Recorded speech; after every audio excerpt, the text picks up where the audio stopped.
All right, this is Openstax U.S. History, Chapter 5, Section 3, the Townshend Acts and Colonial Protest. So recall, the issue outstanding from the French and Indian War was the issue of war debt, and that war debt needed to be paid down. Initially, last Section 5.2, Parliament had passed the Stamp Act, which taxed printed materials in an effort to try and pay down that debt. However, due to colonial protests, they were supposed to, or were forced to, repeal the Stamp Act, and so that was no longer on the books.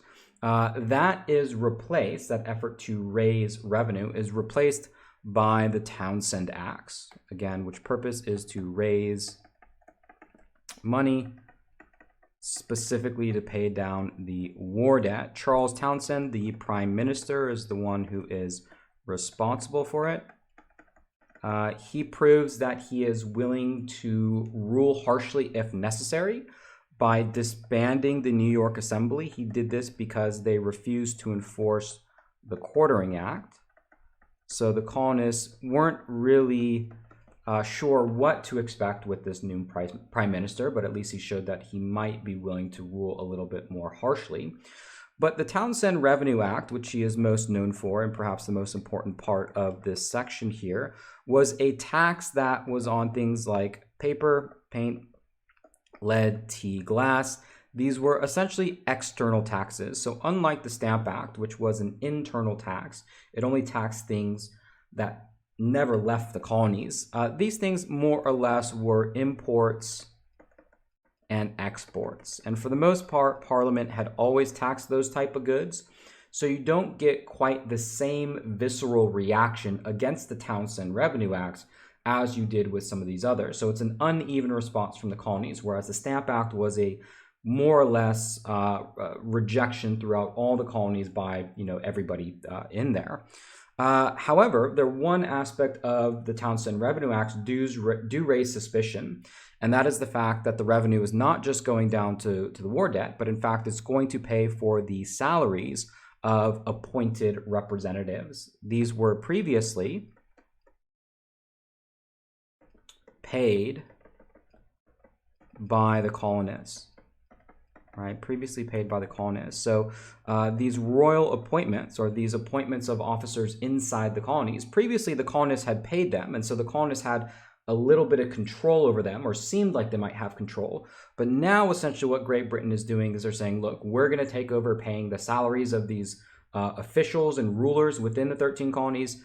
And the colonists are suspicious because now they feel as if these officials aren't really responsive to their needs. In fact, they're responsive to the needs of whoever is giving them the paycheck. And now that is, rather than the colonists, that is Great Britain. So again, a little bit of suspicion raised on this particular point. Townsend also proves more willing to enforce the laws that are essentially on the books. And he does this in a couple of ways. The Board of Customs, which is an enforcement body when it comes to trade. He puts that right in the center of discontent, which is Boston, and that is to put it locally, whereas before this was located in Great Britain. So these tools that were used to enforce these trade rules are now being brought over to the colonies. Vice Admiralty courts, again, these were the courts with no juries. You have 3 of them built or created in the colonies. So again, these enforcement mechanisms are being brought much more locally, so it's a lot more closer. And so we can more or less say that this is enforcing the laws, really clamping down more on the smuggling. And so what was the response to this new set of reforms? Well, like I had mentioned before, the reactions to it were more uneven. There were, some people who protested, but really who Townsend is really kind of going after is, these smugglers, these people who are trading illegally. And these happen to be disproportionately in maybe the northern colonies, a little bit more, specifically in places like Boston.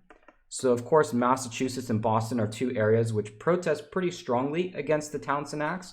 But the rest of the 13 colonies aren't as united in their particular response. You do get some responses, Letters from a Pennsylvania Farmer is one of these important documents that was written by John Dickinson, said that Parliament did not have the right to tax the colonies, either externally or internally. Of course, this gets back to the colonies. This gets back to the point about taxation and representation. Letters from a Pennsylvania Farmer says, look, it doesn't matter if it's internal or external, imports, exports, whatever it is. There is no right by Parliament to tax the colonies as long as direct representation doesn't exist. In Massachusetts, the Sons of Liberty member Samuel Adams creates a circular letter trying to get the other colonies to boycott. So the circular letter was sent to the other colonies to encourage resistance to the Townsend duties. Because again, recall, when the Stamp Act came out, in order for the colonists to successfully get that removed, they had to work together. And so Samuel Adams with the Sons of Liberty in Massachusetts, where the Townsend duties are felt kind of the strongest and the enforcement and crackdown on smuggling is felt the strongest, they're trying to send this letter out to the other colonies, encouraging them to work together, right? The idea is that for the colonies to get something done, they have to come together. The reaction, though, is that the other colonies are not really interested in this. They're not going to sort of react in the same way they did to the Stamp Act previously. And so, this reaction here that we could say, more or less there was sort of a non-reaction. Great Britain seeking that Boston seems to be this sort of center of protest, right? That this letter comes out of Boston, that smuggling is the most intense there, sends British troops to restore law and order, right? So a large number of British troops are sent to Boston to restore law and order.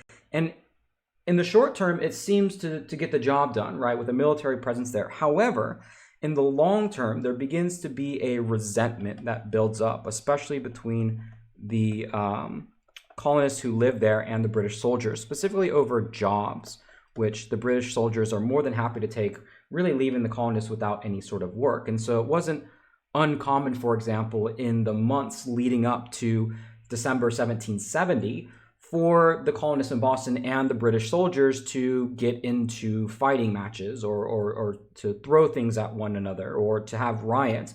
This was very, very common until the Boston Massacre, which was one of these huge clashes within Boston between the colonists and the British soldiers. You had a group of British soldiers who were being pelted with snowballs, rocks, bottles. They fired into the crowd, killing 5 people.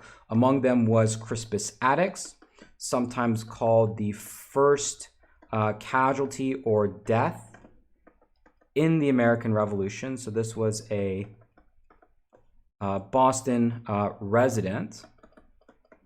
Also interesting about Crispus Attucks was he was of African descent, black man. And this was an opportunity for people like Paul Revere, who was a member of the Sons of Liberty.